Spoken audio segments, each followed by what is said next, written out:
The Sinner Report, sponsored by Total OS Today and Spatry's Cup of Linux. News and nonsense for all of your tech news and nonsense reporting.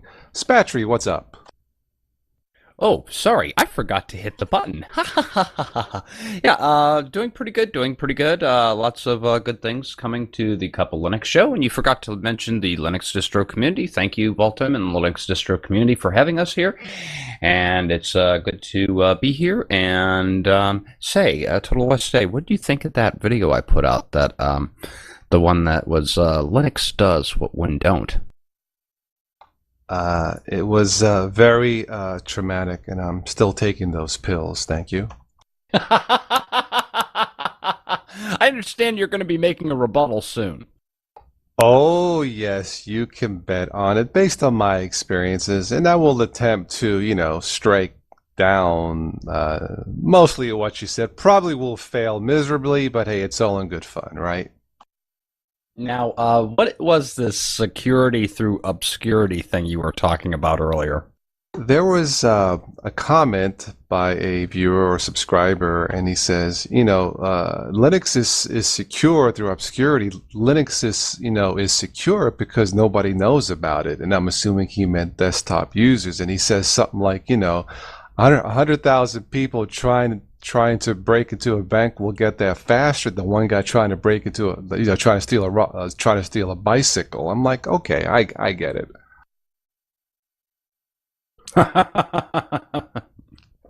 Funny. System 76 finally launches a laptop to compete with MacBook Air. System 76 has launched a laptop which puts Linux users in the same league of Windows and Mac users. Galago Ultra Pro is one of the lightest laptops which comes pre-installed with Ubuntu Linux. Galago Ultra Pro weighs only 3.8 pounds and is only 3/4 of an inch thin. It features a 14.1-inch 1080p display, bringing high definition to System 76 laptops. This looks kind of cool. It sounds cool. How much is it? Do you know? Let me see if I can pull up a price on here. The base price of the laptop is $995, and it's available for pre-order. And you can visit the System 76 website. Mr. Google is your friend, and you can get there and get it there. $1,000, huh? Is that a good price? To be honest, I think System 76 is a little bit high in price, but when you think about the quality that you're getting and the software is configured for it and it's ready to use and everything will just work. Fair enough. Well, speaking of pricing, it's been confirmed that the Xbox games for the new Xbox One will not rise, even though it's the next generation machine. The cost of games for the Xbox One will remain at $60. Now, I know you don't have an Xbox, but I think Spatry keeping the gaming prices at the same price for next generation, personally, I think it's fair. The only problem with this is they have to keep the prices at the same level because now they've pretty much taken, used games out of the equation. Or at least that's according to some of the videos I've been watching, and I've seen an awful lot on this. And a lot of people are really ticked off about this tactic because, back in the old days, when we had the Nintendo system or the Genesis or one of those older gaming consoles, we could loan our cartridges to our friends and let them borrow the game. And in modern times, you have the Nook. They have an application that lets you loan your book to somebody else and let them borrow it. And what it does is it removes access to the book from your device, thus giving your friend access to that book for like 2 weeks, which I think is a great idea. But Microsoft's implementation of this apparently is to just pull more money out of people's pockets. And it is my understanding the technology that is required to be able to let game resellers sell these games used requires them to, I think, have a special device which is exorbitantly expensive to read the disc, so that it knows to uninstall the application from the user's Xbox One so that it can be resold to the next person. I don't know how this is going to play out, but the thing is, I have been keeping an eye on this for a little bit, and it Yeah. doesn't sound positive. Well, I will not be buying the Xbox One this year because my favorite game, Halo, and Halo 5 is due out next year. So I'll probably wait next year till I buy one. I suspect there'll be some tweaking and modification to the user rights and who can play a game and what use game can you play. I don't think it's going to be that restrictive. I mean, Microsoft, sure, they're in the business, for profits, but I don't think they're stupid, or at least not that dumb either. But Spatry, time will tell. You may be right, but for now, at least, it's been confirmed that the prices will remain for next generation game for $60, and that's all that I know for sure. And speaking of time, Total West today, you remember we were having all these jokes about Sony making a Yes, smartwatch, and yes. well, it appears that Sony opens up its smartwatch for developers. Remember the good old times when watches used to be just plain Jane watches? Then Apple came up with an iPod Nano, Yeah. and people started wearing those on the wrists as watches, and it was still essentially a music player capable of doing a little bit more than just play music. But anyway, the wearable iPod phenomenon caught on, some popularity in the U.S. and the world around it, and it wasn't until Sony announced its smartwatch that the plain Jane watch really became smart. The smartness came powered by Android. Nice concept, but the thing didn't sell like hotcakes. Still, we saw a handful of competitors with their own renditions of a smartwatch, most noticeably being Androidly by an Indian startup. And then there were talks of Apple, Microsoft, and Google joining the smartwatch trend. Sony has decided to turn things around a bit by opening its development platform for a smoother, more open experience for app developers, announcing its Open Smartwatch project. Well, a smartwatch sounds cool. It sounds James Bondish, but how functional can it really be? I know we have cracked jokes about this, in the past, maybe unfairly, but they're sure funny. But it's just probably not something I will be wanting to buy. But yeah, I go ahead. Yeah.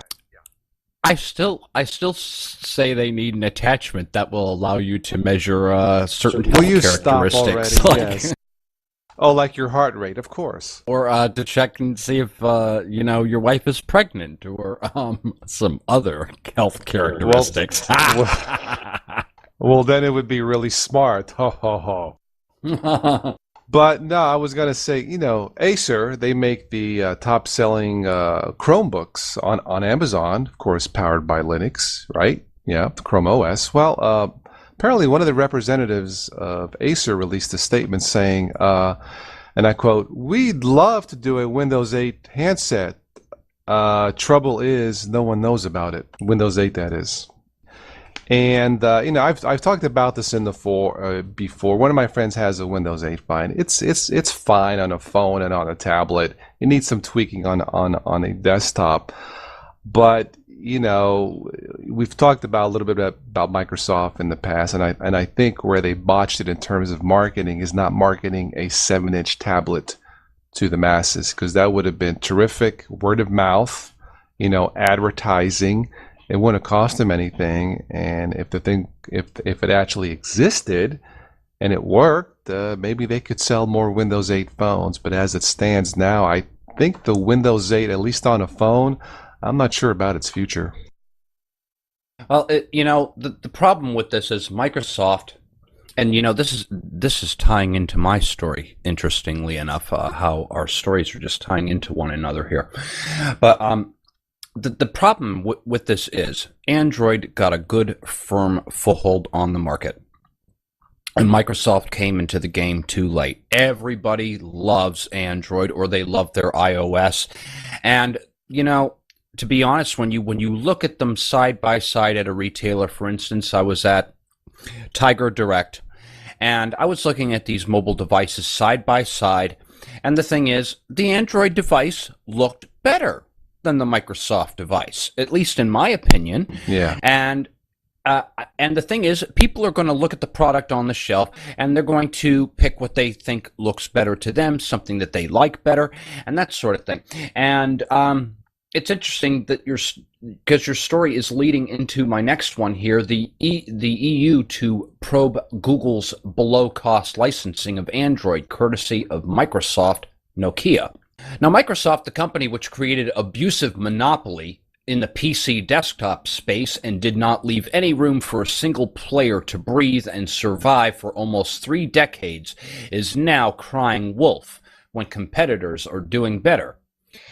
Microsoft and its pizza delivery boy, Nokia, filed complaints against the EU via its proxy body FairSearch against Google's free and open source Android. According to reports, EU is going ahead with the probe. FairSearch is no independent body. Nicolas Petit, a professor of competition law at the University of Liège in Belgium, was quoted by a Computer World stating, FairSearch.org is seen by many observers here as Microsoft Trojan horse. Everyone understands here in Brussels that it's Microsoft versus Google. Spatry, I'm laughing because my son was smiling at Nokia pizza. He says, "What's that?" "For only $6.99, get your free topping of cheese on a Nokia pizza." No, Michael. Funny stuff, but you know what? Let's just go to some nonsense. How does that sound? But anyway. Oh, here it comes, guys. Go ahead, Total shut us today. up already. But anyway, a woman in Boston on an auction, she bought 2 parking spots for $560,000.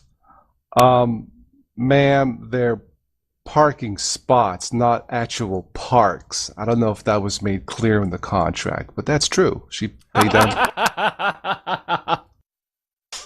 And oh my goodness. But former Florida Governor Jeb Bush, from your parts of the country, is a proponent of immigration reform, Spatry, because, according to him, and I quote, immigrants are more fertile. What? I quote, Jeb Bush says immigrants are more fertile. Governor. No, I heard that, but I was just saying, what? Yeah. Oh, okay. I wasn't. I wasn't sure. He was talking about immigration reform, and the U.S. economy, uses or depends on immigrants because they are more fertile than native-born American. Look, the governor, propagation of the human species, sir, it's by all humans. It isn't just our neighbors to this. It isn't just our neighbors to the south, in case you didn't know that. This is in biology, sir. But yeah, he actually said that. I mean, I think I know what he's trying to say, but just like his brother, he knows how to butcher the English language, of course. Okay, now I have some nonsense news for you as well. And here it comes, folks. Now, Total S, have you ever heard of this old saying that goes, you can pick your friends and you can pick your nose, but you cannot pick your friend's nose?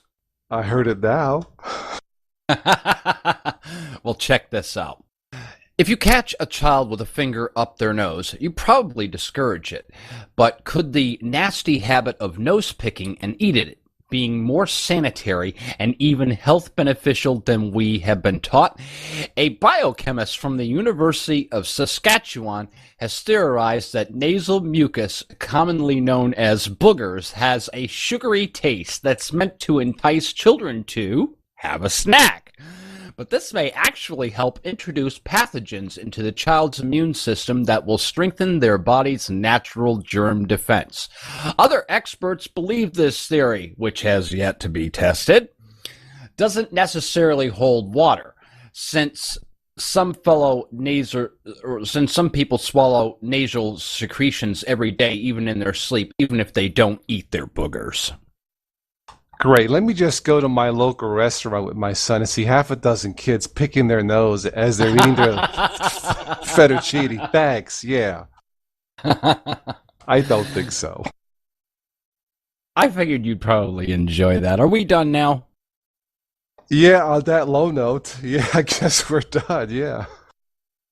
All right, and just about every Saturday, Total OS Today and I will be on Mumble. Normally we have it at 8 o'clock, but today we did decide to do it a little bit earlier because Total OS Today has more important things to do. So I'm going to go ahead and let him go. And but you can join us here on Mumble and on Chex Chat on IRC.